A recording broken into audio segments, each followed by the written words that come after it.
Morning dear student, आज हम पढ़ने वाले हैं क्लास 5 में Hindi. So open your book. तो इसमें हमने लेसन 3 पार्ट 3 स्टार्ट कर दिया था। इसमें सत्य की महिमा हमने बुक भी रीड कर लिया था, है ना। तो आज हम इसको समझते हैं कि इस कहानी में क्या है। वैसे तो आपको बुक रीड करते करते ही इसकी पूरी स्टोरी आपको समझ में आ गई होगी, ठीक है। फिर भी एक बार अच्छे से पढ़ लेते हैं हम लोग, ठीक है। तो आप लोग ध्यान से सुनेंगे कि इस कहानी में क्या दिया हुआ है।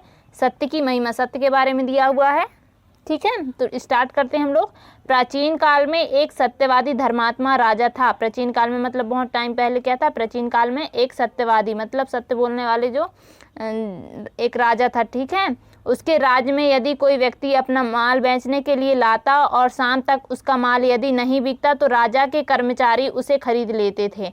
वो इतने अच्छे राजा थे कि उसके राज्य में यदि कोई माल बेचने आता था और शाम तक उसका माल नहीं बिकता था तो वो क्या करते थे, उसके जो कर्मचारी थे किसके, राजा के, वो खरीद लेते थे, ठीक है। लोकहित के लिए राजा की यह सत्य प्रतिज्ञा थी, ठीक है, कि वो क्या करते थे, लोगों की मदद करते थे, है ना। कि मतलब उसका माल नहीं बेचे तो वो अपने कर्मचारी से बोलते थे कि आप क्या करेंगे, उसको खरीद लेंगे और यहाँ ला के रख देंगे, ठीक है। कहाँ पे, मतलब महल में। एक बार स्वयं धर्मराज, ठीक है, ब्राह्मण वेश में घर की टूटी फूटी बेकार चीज़ों को एक पेटी में भरकर वहाँ लाए, ठीक है। धर्मराज मतलब जो धर्म का काम करते हैं, जो सत्य रहते हैं, ठीक है। वो धर्मराज क्या किए, वो खुद अपने घर की जो टूटी फूटी बेकार चीज़ों को एक पेटी में भरकर वहाँ लाए और राजा की परीक्षा लेने के लिए बाजार में बैठ गए। वो राजा की परीक्षा लेना चाहते थे क्योंकि जो राजा थे बहुत ही धर्मात्मा राजा थे, ठीक है, सत्यवादी थे। तो वो जो धर्म के जो राजा थे, धर्मराज जो थे, वो जानना चाहते थे, राजा की परीक्षा लेना चाहते थे, है ना, कि ये सही है कि नहीं करके। तो मतलब ये अपने मार्ग से विचलित तो नहीं हो जाएंगे करके। तो धर्मराज खुद क्या करते हैं, उसकी परीक्षा लेते हैं। किसकी, राजा की परीक्षा लेने के लिए वो क्या करते हैं, ब्राह्मण वेश में आते हैं, मतलब ब्राह्मण के रूप में आते हैं और अपने जो भी घर की टूटी फूटी चीज़ें रहती हैं उसको एक पेटी में भरकर लाते हैं और राजा की परीक्षा लेने के लिए बाजार में बैठ जाते हैं, ठीक है। उनकी उन बेकार चीज़ों को भला कौन खरीदता। शाम काल होने पर राजा के सेवक बाजार में घूमने लगे, ठीक है। मतलब शाम का टाइम था और राजा के सेवक क्या करने लगे, बाजार में घूमने लगे। क्योंकि क्या राजा ने बोला था किनको, कर्मचारियों को, कि अगर किसी का माल नहीं बिकता है तो वो क्या करें, खरीद लें, ठीक है। तो काल होने पर राजा के सेवक बाजार में, शाम का टाइम था, राजा के सेवक घूमने चले गए बाजार में, ठीक है। तो बाजार की सारी चीज़ें तो बिक चुकी थी, लेकिन क्या हुआ था, ब्राह्मण अभी तक पेटी लिए बैठा था, ठीक है। तो अब ब्राह्मण का सामान कौन खरीदता, क्योंकि उसमें टूटी फूटी बेकार चीज़ें थी, कूड़ा करकट भरा हुआ था, तो वो चीज़ें तो कोई नहीं खरीदेगा, है ना। तो उसकी चीज़ें नहीं बिकी थी तो वो बैठा हुआ था, ठीक है। कौन, ब्राह्मण कौन था, धर्मराज था, क्योंकि धर्मराज ही ब्राह्मण के रूप में गया था किसकी, परीक्षा लेने, है ना, राजा की। राज सेवकों ने ब्राह्मण के पास जाकर पूछा, विप्रवर क्या आपकी चीज़ें नहीं बिकी। तो राज सेवक जो राजा के जो सेवक थे उन्होंने पूछा किससे, ब्राह्मण से जाकर कि विप्रवर, विप्र मतलब भी ब्राह्मण ही होता है, ठीक है। ब्राह्मण से पूछते हैं, विप्रवर क्या आपकी चीज़ें नहीं बिकी। तो ब्राह्मण ने उत्तर दिया, नहीं बिकी करके। तो आप इस पेटी में बेचने के लिए क्या लाए हैं, उन राज सेवकों ने पूछा। इनका मूल्य क्या है। तो उन्होंने राज सेवकों ने पूछा, जो राजा के जो सेवक थे उन्होंने पूछा कि इसमें आप क्या लाए हैं और इसका जो मूल्य है, मतलब आप इस कितने रुपए में बेचोगे, ऐसा करके वो पूछते हैं, ठीक है। तो ब्राह्मण ने कहा, मेरी इस पेटी में कूड़ा करकट है, अर्थात मेरी दरिद्रता है, ठीक है। तो उन्होंने बताया कि मेरी क्या है, इसमें कूड़ा करकट है, अर्थात मेरी दरिद्रता है, ठीक है, मतलब गरीबी। इसका मूल्य 1000 स्वर्ण मुद्राएं हैं। इसका मूल्य क्या है, 1000 मतलब 1000, है ना। 1000 क्या है, स्वर्ण मुद्राएं मतलब सोने के सिक्के, ठीक है। पिछले टाइम में तो ऐसा ही होता था, सोने के सिक्के से ही हर कुछ खरीदा जाता था, है ना।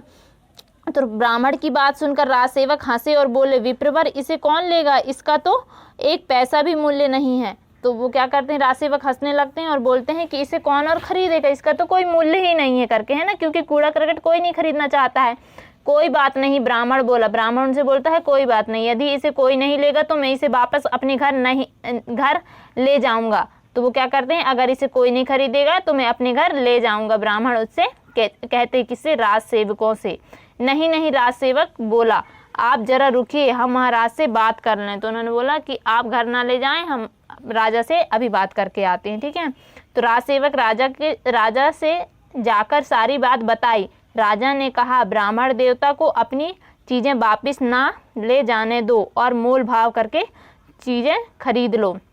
तो राजा पूछते हैं, राजा बोलते हैं राजसेवकों से कि नहीं, ब्राह्मण देवता को अपनी चीज़ें वापस ना ले जाने दो, उनसे मोल भाव करो, मोल भाव करते हैं ना, तो उनसे और चीज़ें खरीद लो, मोल भाव करके उनसे चीज़ें खरीद लो। ठीक है, तो राजा के सेवकों ने ब्राह्मण से मोल भाव करके उस पेटी को खरीदना चाहा। ठीक है, उन्होंने मोल भाव करना चाहा कि मतलब अब मोल भाव किया होगा कि 1000 बहुत ज़्यादा है करके, है ना, जो 1000 स्वर्ण मुद्राएं थी, तो उन्होंने मोल भाव किया और पेटी खरीदना चाहा। किन्होंने? राजा के जो सेवक थे उन्होंने।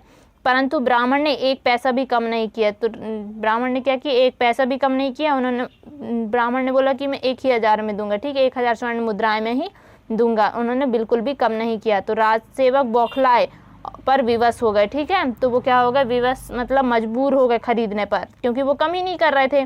राजा की आज्ञा थी, उनके सत्य वचन का प्रश्न था। आखिरकार राजसेवक ने 1000 स्वर्ण मुद्राएं देकर वह पेटी खरीद ली और उसे राजा को लाकर दे दिया। ठीक है, लास्ट में क्या हुआ कि वो मजबूर होके, विवश होके और क्या किए? उन्होंने 1000 में ही उसको खरीदा और लेकर राजा के महल में आ गए। ठीक है, राजा ने उसे बिना देखे राजमहल के कोषागार में रखवा दिया। ठीक है, उसमें क्या किया उसने? बिना देखे कि उसमें क्या है, देखा भी नहीं और कोषागार में रखवा दिया। कोषागार मतलब जहाँ पर खजाना वगैरह रखा रहता है। ठीक है, तो वहाँ पर क्या कर दिया? राजमहल में वहाँ पर रखवा दिया जहाँ पर खजाना रहता है।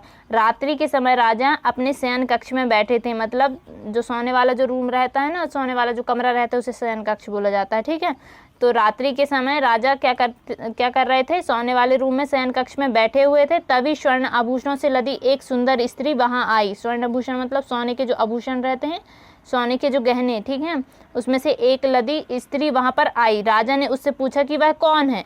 तो वह इस पर उस स्त्री ने कहा, यहाँ पर देख भी सकते हैं आप पिक्चर्स में। ठीक है, इस पर उस स्त्री ने कहा, राजन मैं राजलक्ष्मी हूँ। ठीक है, उन्होंने क्या बोला कि मैं राजलक्ष्मी हूँ।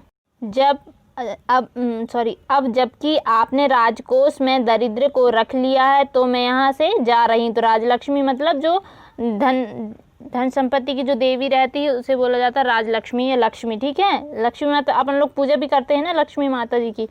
तो क्या करती है? वो कहती हैं कि अब जबकि आपके राजकोष में जहाँ पर खजाना रखा रहता है, ठीक है, तो वहाँ पर आपने क्या कर लिया? दारिद्र्य को रख लिया है, जो कूड़ा करकट था। ठीक है, जो कूड़ा करकट उन्होंने पेटी में खरीद के लाया था, किससे? धर्मराज से। तो उनको क्या कर लिया? आपने रख लिया है, तो मैं यहाँ से जा रही हूँ। ठीक है, तो जैसी आपकी इच्छा। राजा ने बोला राजलक्ष्मी से, ठीक है, जैसे आपकी इच्छा। तो स्त्री चली गई। कुछ देर बाद एक अति सुंदर युवक वहाँ पर आए। ठीक है, तो राजा ने उससे भी पूछा वह कौन है? तो उस सुंदर पुरुष ने कहा, राजन मेरा नाम दान है। दान, आप सत्यवादी धर्मात्मा है, इसीलिए मैं यहाँ निवास करता था। अब यहाँ से राजलक्ष्मी चली गई तो आप दान कहाँ से कर पाएंगे, इसलिए मैं भी यहाँ से जा रहा हूँ। राजलक्ष्मी मैंने बताया मतलब धन संपत्ति, तो और दान मतलब किसी को दान देना। ठीक है, आप तो जानते ही हैं। ठीक है, जैसे कोई गरीब रहता है तो उसको अपन लोग दान करते हैं। तो वहाँ पर फर्स्ट में राजलक्ष्मी जी चली गई, उसके बाद फिर वहाँ पर दान आते हैं और दान भी बोलते हैं कि जब राजलक्ष्मी जहाँ पर नहीं है तो मैं भी यहाँ पर नहीं रहूँगा। ठीक है, तो आगे देखते हैं क्या होता है। तो वो भी चले गए, है ना। कौन चला गया? दान। उसके बाद एक एक करके वहाँ यज्ञ और यश आए, उन्होंने भी वहाँ से जाना चाहा, तो राजा ने उन्हें भी जाने दिया। किसको? यज्ञ और यश को भी। ठीक है, सबसे अंत में जो सुदर्शन युवक थे उसने अपना परिचय सत्य के रूप में दिया। लास्ट में कौन आया? सत्य आया। ठीक है, एक सुदर्शन युवक आया और वो बोलता है कि मैं सत्य हूँ। ठीक है, सत्य आप सभी लोग जानते हैं, सत्य मतलब सही बोलना, है ना, सत्य। तो सत्य के रूप में दिया और जाने लगा। ठीक है, और इस पर राजा ने खड़े होकर उसका रास्ता रोक लिया और कहा, हे धर्मात्मा सत्य, आपके कारण ही मैंने राजलक्ष्मी, दान, यज्ञ और यश को यहाँ से जाने दिया, परंतु मैं आपको यहाँ से नहीं जाने दूंगा, ये मेरी प्रतिज्ञा है।